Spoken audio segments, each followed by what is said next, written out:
Vai chegando essa época do ano, a gente vai ficando saudoso, né? A gente começa a lembrar daqueles que partiram, daqueles que fazem falta hoje por conta da sua ausência. A gente começa a se lembrar de algumas festas, de algumas celebrações de Natal que marcaram a vida da gente. Eu estava ali sentado lembrando de um Natal em que eu estava na adolescência e a gente aguardava com muita expectativa o dia do encontro, do dia 24 para o dia 25. Toda a família italiana se reunia nessa data com regularidade.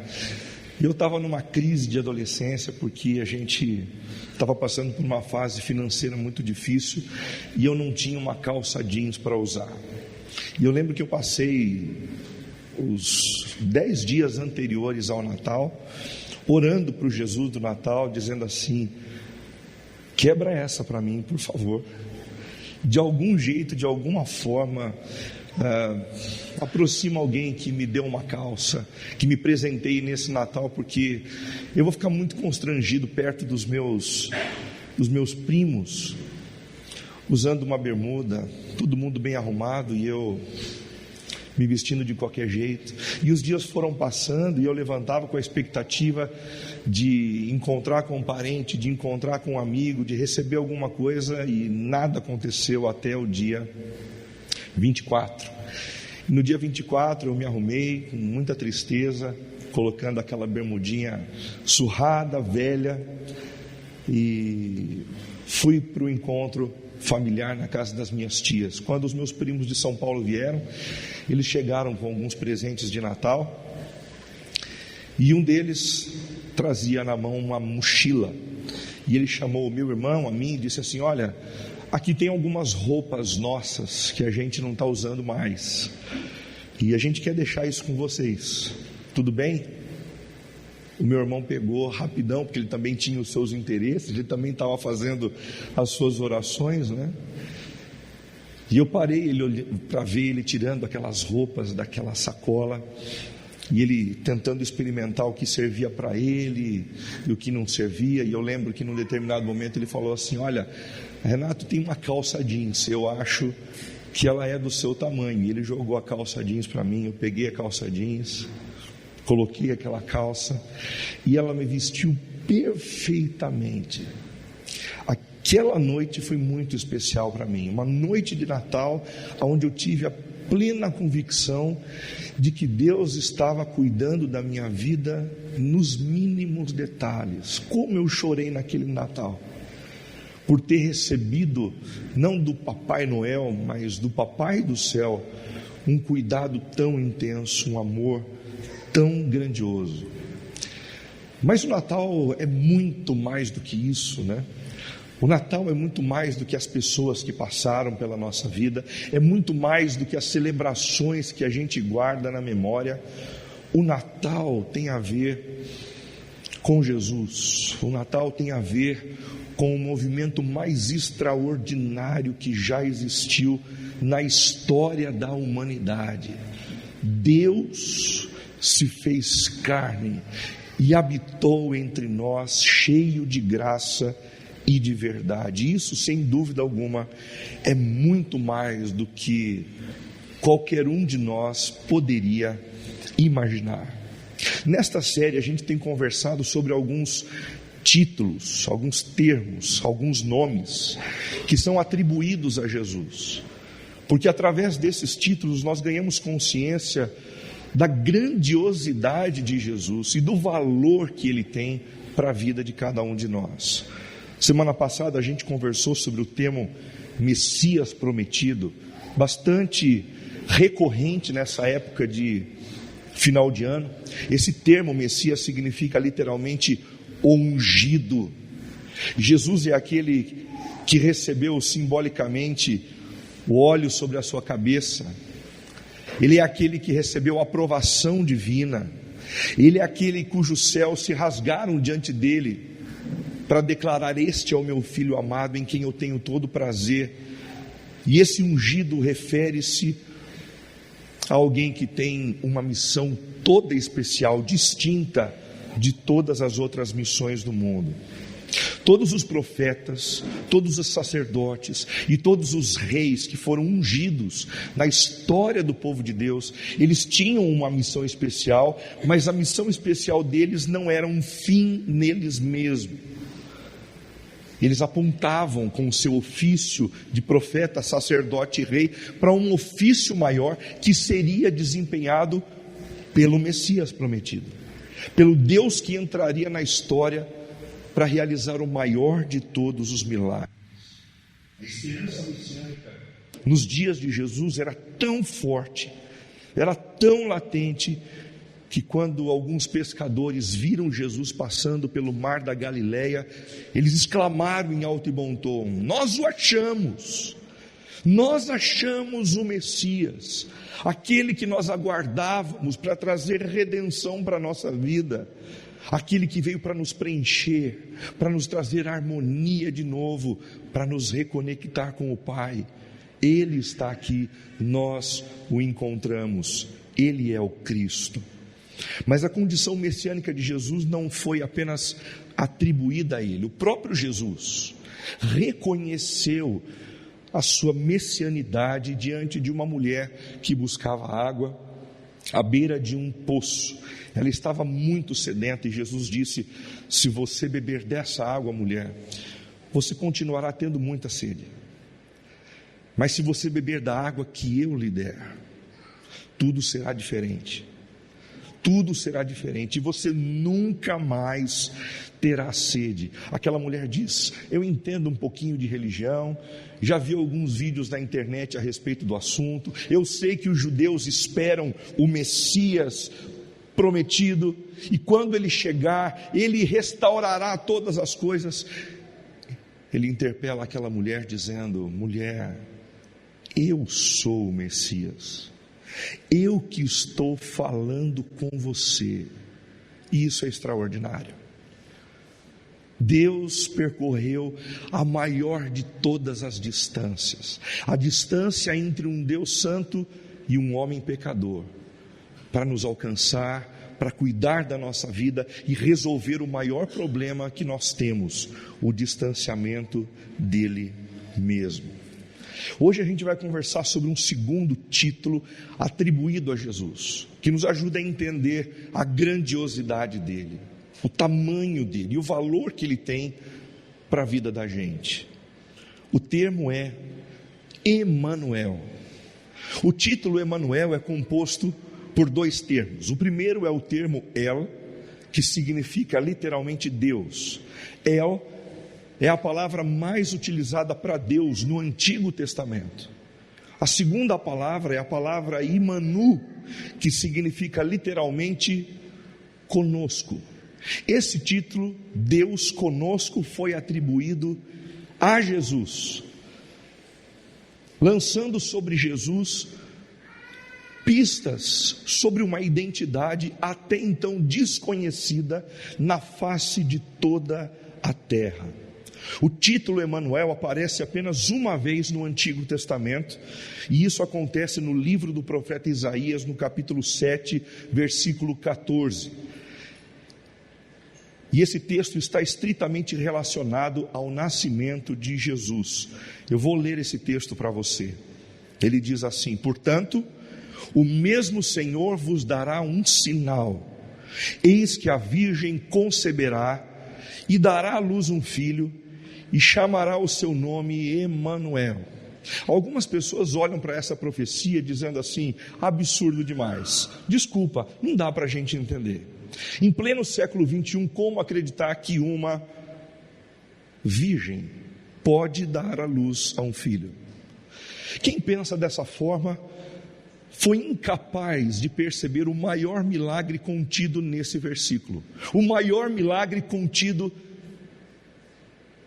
nessa profecia.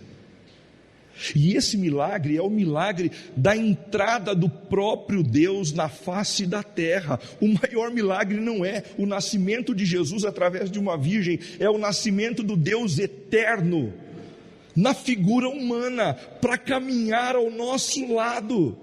O primeiro milagre, o nascimento de Jesus por uma virgem, é tão somente um indicativo extraordinário, um apontamento extraordinário para algo ainda maior, ainda mais difícil de compreender, mas maravilhoso de ser aceitado. Deus está entre nós, Ele é o Deus Emanuel.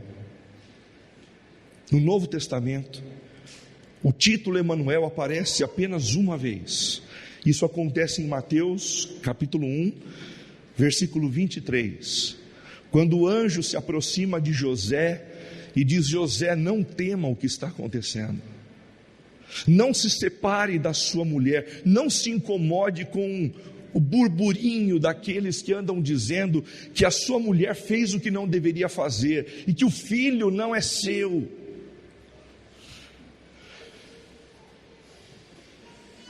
O Espírito Santo veio sobre a sua esposa, e ela está grávida pelo poder do Espírito Santo, e ela dará à luz a um filho, e esse filho se chamará Emanuel. O Deus se fez presente e viverá em nosso meio. Esse título prometido e aplicado a Jesus mostra que o nascimento dele era muito mais do que se possa imaginar.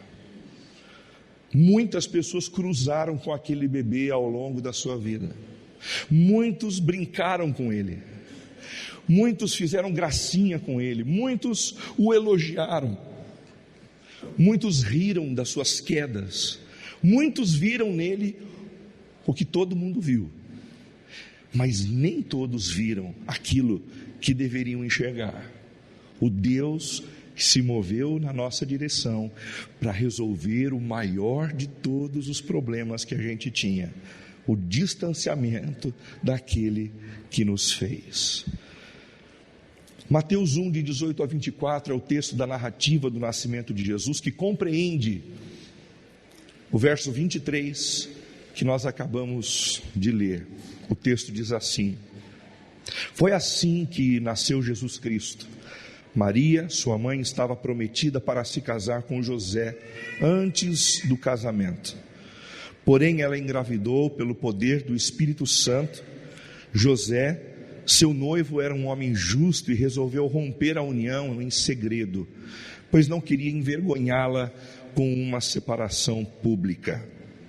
Enquanto ele pensava nisso, um anjo do Senhor lhe apareceu em sonho e disse: José, filho de Davi, não tenha medo de receber Maria como esposa, pois a criança dentro dela foi concebida pelo Espírito Santo. Ela terá um filho e você dará o nome de Jesus, pois ele salvará seu povo dos seus pecados. Tudo isso aconteceu para cumprir o que o Senhor tinha dito por meio do profeta: vejam, a virgem ficará grávida, ela dará à luz um filho e o chamarão Emanuel, que significa Deus conosco.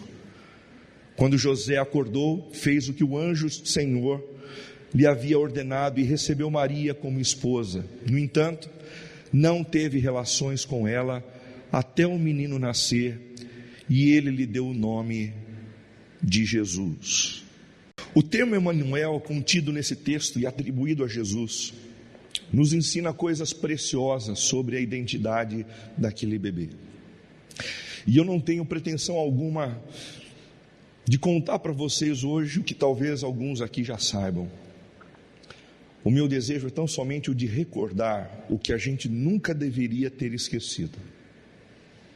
O Emanuel, Jesus do Natal, é primeiramente o próprio Deus. Jesus é o próprio Deus. Vejam, a virgem ficará grávida, ela dará à luz a um filho e o chamarão Emanuel, que significa Deus, que significa Deus, que significa Deus. A mensagem principal do Natal, a mensagem fundante do Natal, é a notícia de que Deus entrou na história. tão importante, tão maravilhosa, que todos os demais anúncios passam a ser secundários nesta época do ano. Paz na terra é secundário. A bondade entre os homens é secundário. A generosidade para com os pobres, secundária. A vida em família, as festas em volta de uma mesa, uma ceia festiva, tudo isso é secundário. E tudo isso rui se nós não olharmos para Jesus reconhecendo a sua real identidade. Jesus é o próprio Deus que se apequenou para entrar na história e caminhar no nosso meio. Essa é uma notícia bombástica. Essa é uma notícia bombástica. Notícia esta que foi colocada no versículo 23 do capítulo 1 e que foi desenvolvida ao longo de todo o Evangelho de Mateus. Eu vou tentar mostrar algumas dessas tentativas de abordagem, de comprovação e justificativa apresentados por esse evangelista. Em Mateus capítulo 4, Jesus está no deserto. Ele foi conduzido pelo Espírito de Deus a esse lugar tenebroso. E ele teve um encontro com Satanás e por 3 vezes Jesus foi duramente tentado. Na primeira vez ele disse: Jesus, se você é o Filho de Deus, se você é o Messias prometido, transforme essas pedras em pães para saciar a tua fome. E ele responde usando as escrituras: nem só de pão viverá o homem, mas de toda a palavra que procede da boca de Deus. Na segunda tentação, e aqui o nosso destaque, Jesus é levado até o alto do templo e Satanás diz: a palavra também diz que se você se lançar sobre o ar e pedir aos anjos, os seus anjos virão para socorrê-lo. Faz isso agora. E ele responde de uma forma sensacional dizendo: a palavra também diz: não tentarás o Senhor teu Deus. E Jesus reconhece ali, no seu íntimo, no seu estado solitário, em meio à tentação, a sua identidade divina. Ele sabe quem ele é, mesmo em meio à dura tentação. Ele é o próprio Deus. No capítulo 8, Jesus está com seus discípulos dentro de uma embarcação. Os ventos começam a se agitar, uma grande e forte tempestade começa a ameaçar a vida daqueles que estão no barco, e eles desesperados acordam Jesus, dizendo: Jesus, você não pode ficar dormindo, vem e nos ajuda. Ele levanta e diz: por que é que vocês estão tão desesperados assim? Vocês esqueceram do fato de que eu estou aqui no barco com vocês, porque os seus olhos ficam presos nas nuvens escuras, porque os olhos de vocês ficam presos no bravor das águas. E Jesus imediatamente levanta a sua mão e faz cessar a força dos ventos e a fúria do mar. E a pergunta que eles fazem no final desse episódio é: quem é este que até o vento e o mar faz sossegar? Quem é esse? A pergunta repousa exatamente naquilo que o evangelista queria trazer à tona: o fato de que Jesus não era uma pessoa normal. Pessoas normais não fazem o mar se acalmar. Pessoas normais não fazem o vento diminuir a sua força. Somente Deus pode fazer isso. Em Mateus capítulo 9, Jesus se aproxima de um homem paralítico, e estranhamente ele olha para o paralítico e diz: os teus pecados estão perdoados. Os religiosos ficaram desesperados com essa afirmação de Jesus e disseram: Jesus, você não pode dizer isso. Por que eu não posso dizer isso? Eles responderam: porque somente Deus pode perdoar pecados. Jesus diz: muito bem, vocês entenderam direitinho o que tinham que entender. Somente Deus pode perdoar pecados, vocês estão certos.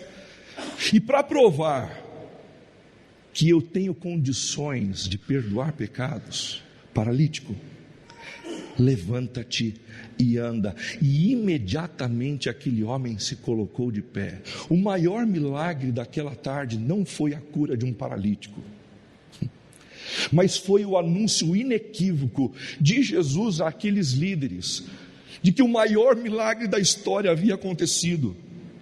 Deus estava entre os homens, o Deus Emanuel curou aquele homem. Ainda em Mateus, no capítulo 12, Jesus e os discípulos estão exaustos, cansados, com fome. E Jesus autoriza os discípulos dele a entrarem numa plantação para colherem espigas de milho para se alimentarem. Os religiosos veem aquilo e ficam desesperados. Jesus, como é que você permitiu que os seus discípulos colhessem? Hoje é sábado, não se colhe segundo a lei num dia de sábado. Eles não podem transgredir a lei. E Jesus disse: você está certo quanto à tradição. A lei diz que eles não podem fazer isso, mas quem os mandou fazer fui eu, o legislador da lei anterior. Jesus dessa forma se coloca acima da lei, como o grande legislador, como aquele que diz, como aquele que afirma, como aquele que ordena, e cuja palavra não pode ser refreada por absolutamente ninguém. Ele termina esse episódio dizendo aos líderes religiosos: o Filho do Homem, eu sou maior do que o templo e sou maior do que as tradições religiosas de vocês. O Filho do Homem? Jesus faz uso nesse episódio de uma expressão que foi utilizada pelo profeta Daniel no capítulo 7, versículo 14 da sua profecia. O Filho do Homem é o título de um ser divino, cujo poder e a glória não tem fim. E agora ele está dizendo aos líderes religiosos: esse Filho do Homem sou eu que estou falando com vocês. O maior de todos os milagres é o fato de que Deus está conosco. O Criador do universo se apequenou para andar perto da gente, para nos cuidar, para zelar pela nossa vida e para resolver o maior de todos os nossos problemas: o distanciamento que existia entre nós e Ele. Para concluir, os últimos 2 capítulos do Evangelho de Mateus, onde nós temos as notícias da traição, do aprisionamento, da morte, e 3 dias após a sua morte, a sua ressurreição. E a pergunta que fica para aqueles que leem o Evangelho é: quem um dia foi capaz de vencer por si mesmo um aguilhão tão grande quanto esse, a morte? Quem é capaz de dizer antes da sua morte: ela virá sobre mim, ela me alcançará, mas 3 dias depois eu vou superá-la? É até possível que alguém diga isso. O difícil é concretizar isso na prática. Mas foi exatamente o que aconteceu. E no capítulo 28, depois de ter vencido a morte, Jesus se encontra com os discípulos no alto do monte da Galileia. E imediatamente quando eles o veem ressurreto, vivo, vencedor sobre a morte, eles se prostram diante de Jesus e começam a adorá-lo. E qualquer pessoa em sã consciência que não fosse Deus diria: por favor, não se ajoelhem, por favor, não se prostrem, por favor, não me tratem como Deus que eu não sou. Mas ao invés de fazer isso, a palavra de Jesus para eles foi: toda a autoridade me foi dada, nos céus e na terra. Não existe nada que não esteja sobre o meu controle. Não existe nada que não esteja debaixo do meu poder. Eu controlo, eu governo, eu arbitro, eu decido, eu estabeleço, eu sou o Senhor.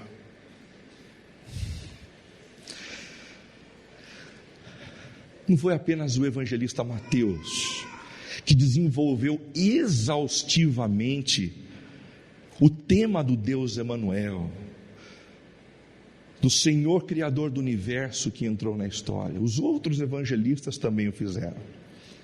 Em João capítulo 1, esse evangelista diz assim: no princípio, aquele que é a palavra já existia. A palavra estava com Deus e a palavra era Deus. Ele existia no princípio com Deus, por meio dele Deus criou todas as coisas e sem ele nada foi criado. A palavra se tornou ser humano,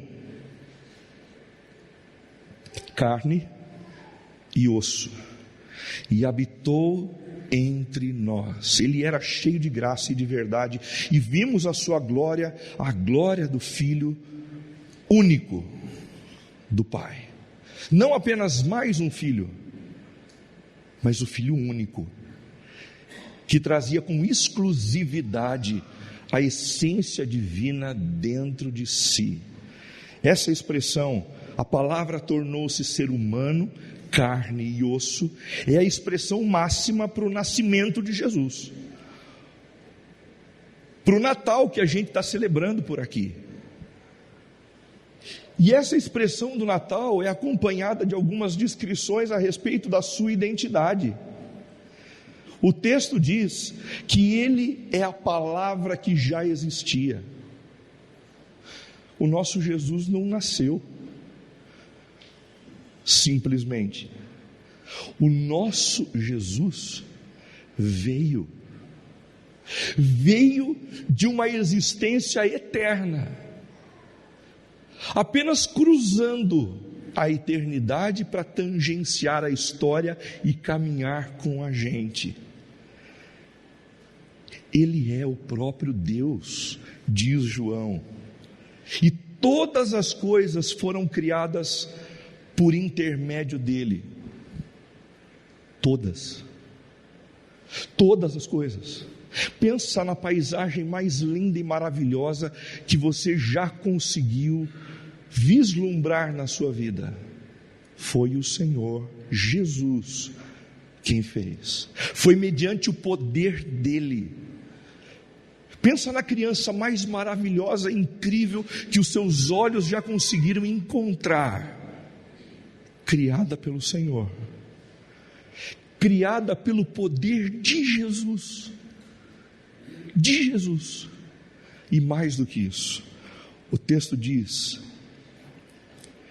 que nós vimos a sua glória, glória do Filho único do Pai. Jesus não é Deus assim como nós somos deuses, é o que muita gente anda dizendo por aí. Ele é o totalmente igual ao Pai, mas ao mesmo tempo é o totalmente diferente da gente. E o que nos difere na essência é que Ele é o Criador e nós somos a criatura.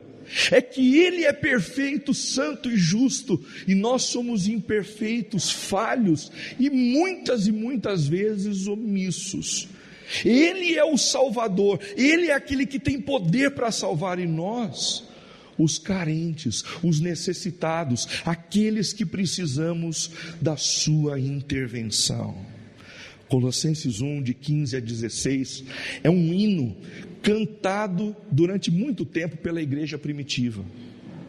E o apóstolo Paulo, que compôs esse texto, afirma da mesma forma: o Filho é a imagem do Deus invisível. O Filho é a imagem do Deus invisível. Aqueles que conhecem um pouquinho do Antigo Testamento sabem que um dos 10 mandamentos consistia numa ordem expressa para que ninguém fizesse uma representação física de Jesus. Não farás para ti imagem de ídolo alguma, representação divina alguma, nem usando imagens de coisas que estão acima do céu, nem imagens de coisas que estão debaixo da terra. Isso não é porque Deus não gosta de arquitetura, de arte e de beleza,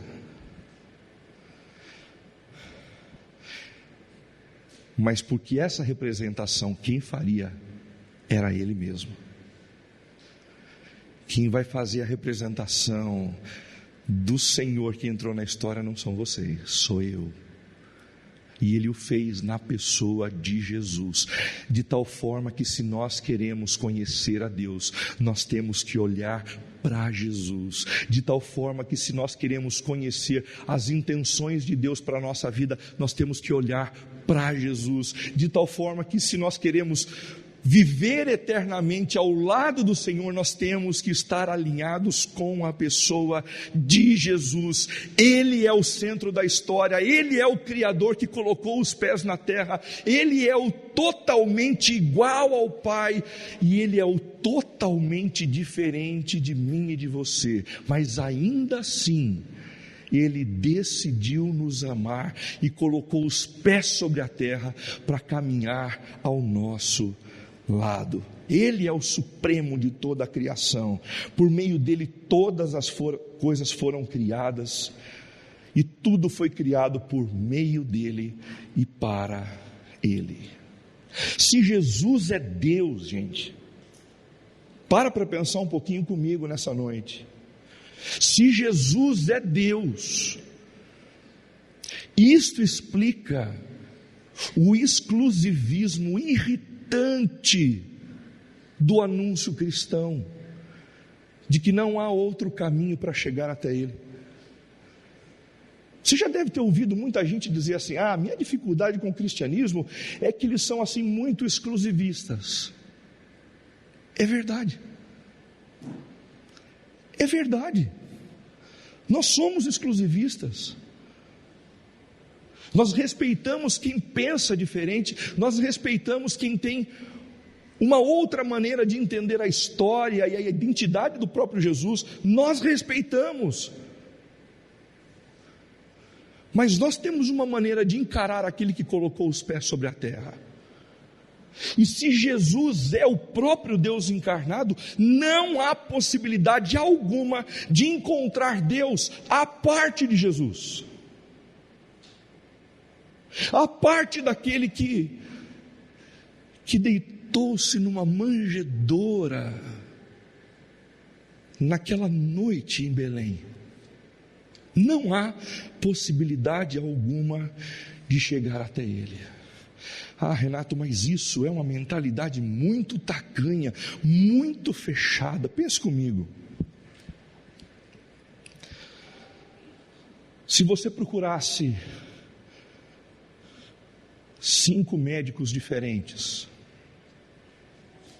diante de um problema seríssimo de câncer, e todos dissessem assim: você pode tomar qualquer remédio que você quiser, porque hoje em dia os remédios são muito bons, os remédios são de uma propriedade incrível, e qualquer um dos remédios vai poder te restaurar. Você pode empenhar sua confiança na palavra de um desses 5 médicos. Mas se um 6º médico surgir dizendo: olha, sinto muito, mas eu preciso te dizer, como fruto da minha consciência, só existe um remédio que pode efetivamente tratar você nessa condição. Isso faz desse médico que receitou apenas um remédio, alguém tacanha, alguém de mente fechada? Definitivamente não. Ele apenas tem uma visão diferente da visão dos outros médicos. Cabe a gente decidir em quem nós vamos confiar. Nós vamos confiar numa cultura pluralista que vive dizendo todos os caminhos chegam no mesmo lugar. Isso não funciona nem com o Waze na mão.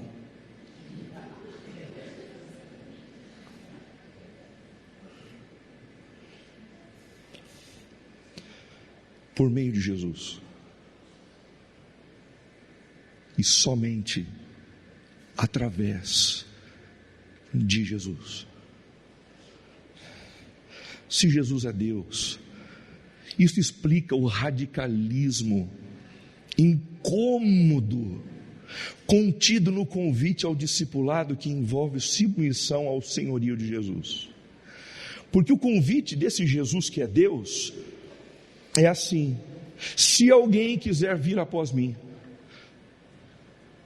se alguém quiser vir após mim, negue-se a si mesmo, tome a sua cruz e siga-me. Essas palavras de Jesus são radicais, incômodas e surpreendentes. Primeiro, porque ele revela nesse convite que não está atrás de seguidores como muitos de nós estamos atrás de seguidores nas redes sociais. Ai, por favor, faz um like aqui. Não. Pelo contrário, ele olha para a gente e diz: se alguém quiser, se alguém fizer muita questão, se alguém descobrir quem de fato eu sou e quiser ter um encontro comigo transformador, restaurador, salvador, se alguém quiser, deixe primeiramente de ser o seu próprio Deus, negue-se a si mesmo. Não há possibilidade de seguir a Jesus sendo o próprio Deus da existência. Radical. O trono do nosso coração precisa ser destronado, desculpa a redundância, para que outro assuma o lugar do comando. Se você quiser, se você quiser, negue-se a si mesmo, negue-se a si mesmo, tome a sua cruz, porque o discipulado de Jesus tem um conteúdo, e um conteúdo que não deve ser analisado e aceito naquilo com o que eu concordo. Se Jesus é Deus, eu não tenho que concordar ou não. Nessa relação, manda quem pode e obedece quem tem juízo. Afirma com clareza e profundidade quem conhece todas as coisas, e obedece quem sabe em quem confiar.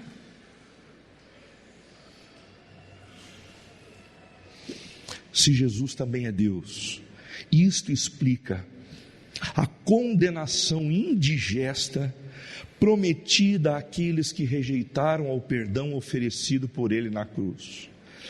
Hoje em dia fica muito difícil da gente falar a respeito de uma realidade que o pessoal nem gosta de citar o nome, né?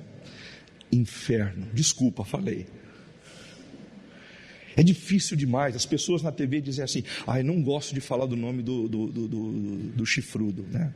Ai, falei. Não gosto de falar do inferno, dá vontade de bater na madeira, né, para isolar.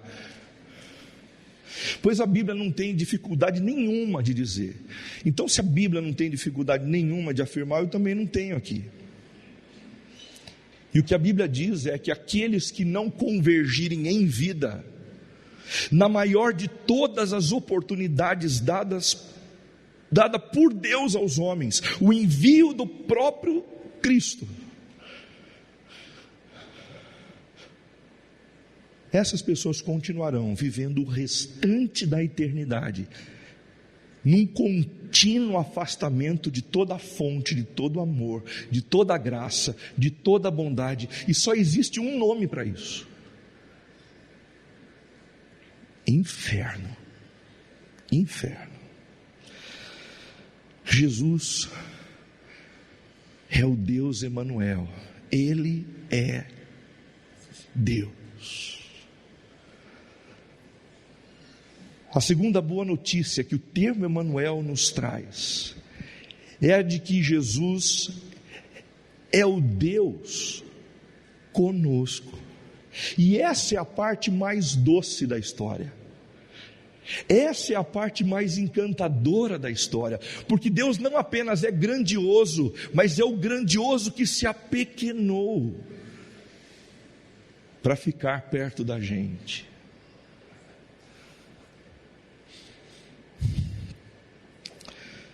Eu lembro que algum tempo atrás, eu estava coordenando um encontro de uma palestrante que vinha da NASA para Campinas. E ela vinha para falar sobre as impressões digitais de Deus no universo. Gladys Kober. E eu cheguei mais cedo para poder encontrá-la.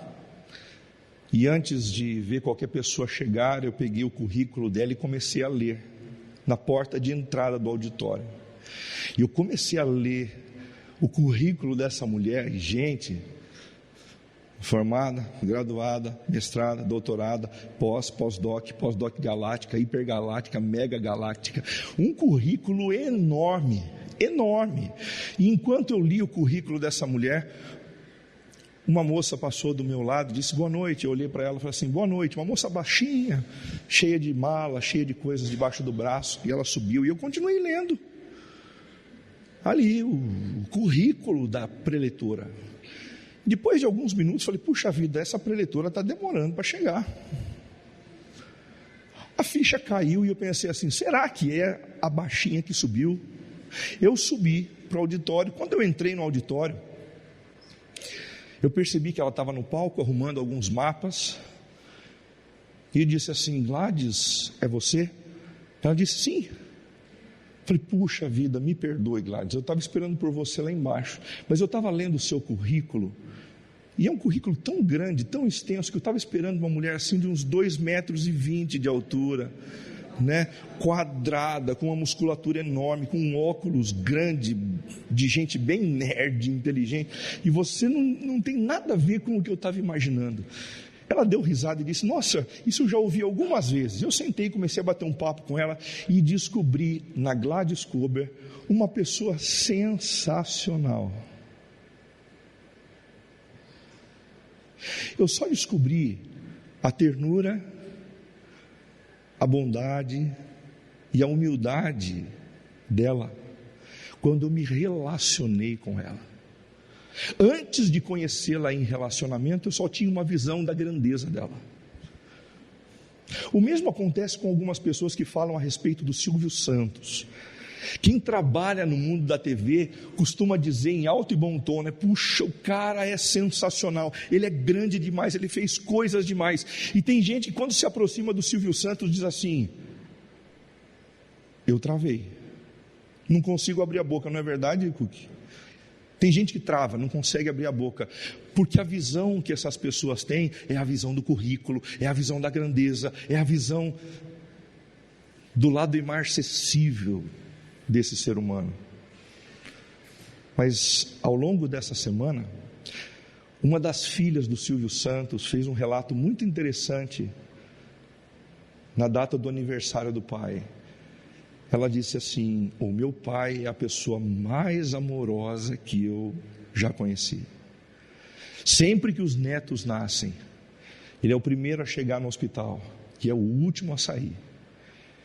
Ele deixa a cadeira para todo mundo sentar e ele fica de pé, animando quem está preocupado, colocando todo mundo para cima. O meu pai é a pessoa mais amorosa que existe. Só conhece o Silvio Santos amoroso quem se relaciona com ele. Da mesma forma, muitos de nós só conseguimos perceber um Deus duro, justiceiro, imarcessível, porque nós o conhecemos de ouvir falar.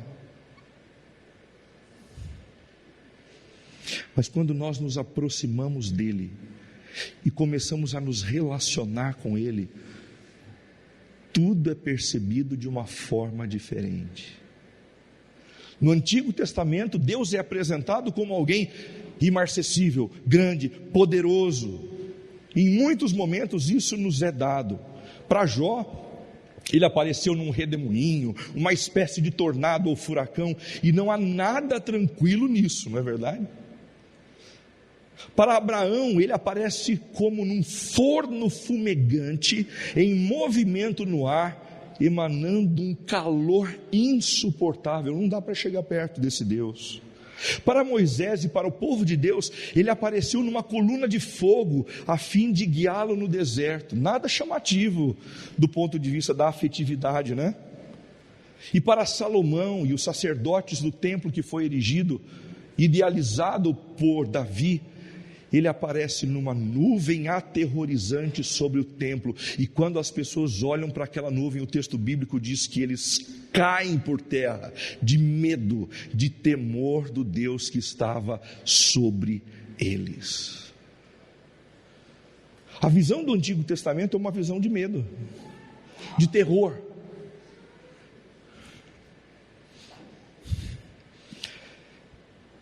Mas no Novo Testamento tudo se faz diferente.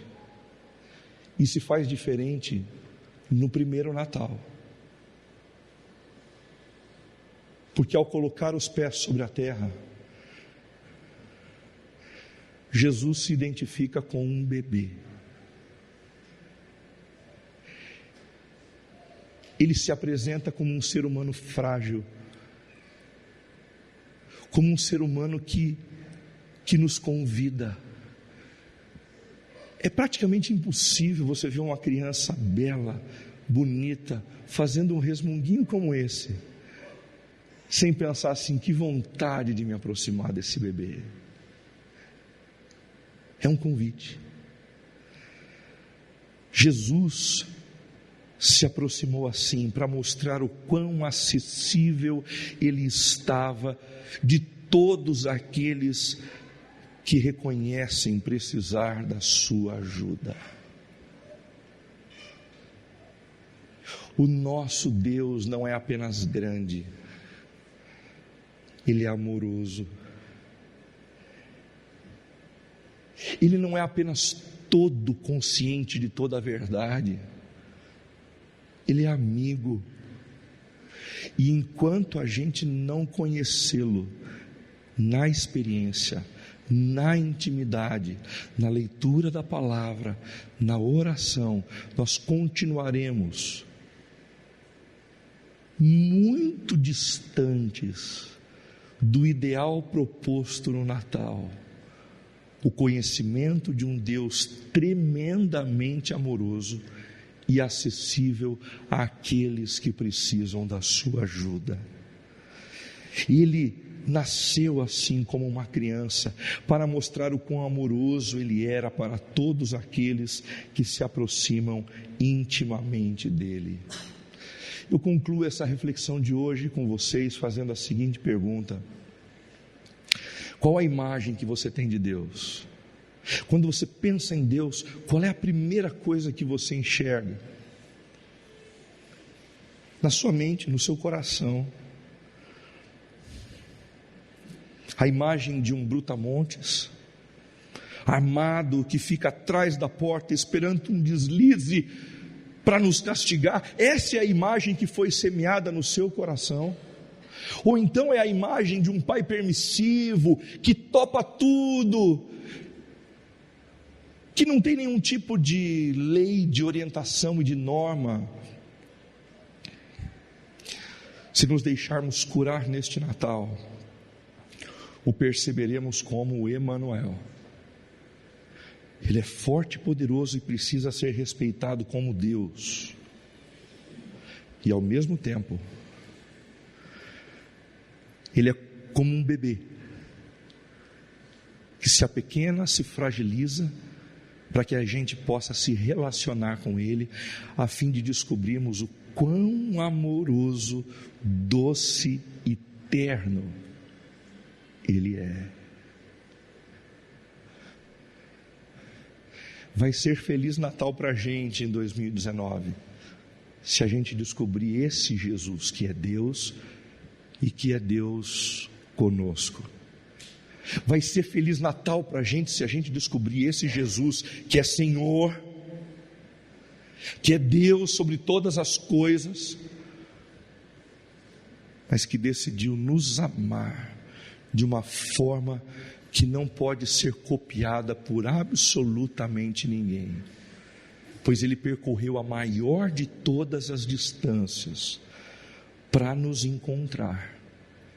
E se Ele fez isso, como não cuidará de todas as nossas outras necessidades?